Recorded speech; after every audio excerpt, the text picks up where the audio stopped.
ఓం శ్రీ స్వామియే శరణమయ్యప్ప.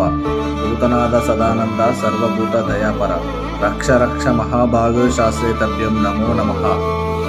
చింత వెంకన్న గురుస్వామి మరియు స్వాముల ఆధ్వర్యంలో తేదీ 2/12/2024 సోమవారం రోజున మహాపడిపూజోత్సవం.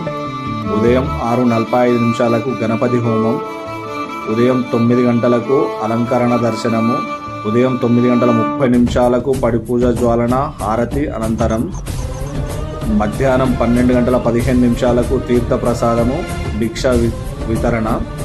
కోలను జగన్ రెడ్డి గురుస్వామి మరియు చిన్ముదదారి భజన మండలి వారిచే భజన కార్యక్రమం కలదు. కార్యస్థలం గ్రామం చౌడారం, మండలం చిన్నకోడూరు, జిల్లా సిద్దిపేట. గురుస్వాములకు, భక్తులకు, శ్రేయోభిలాషులకు మా ఆర్థిక స్వాగతం. కోరపు కిష్టారెడ్డి, నారికేల గురుస్వామి 18వ సవారి మాలాధారణ. స్వామి ఏ శరణమయ్యప్ప. స్వాములందరూ తప్పకుండా రావాలని కోరుచున్నాం.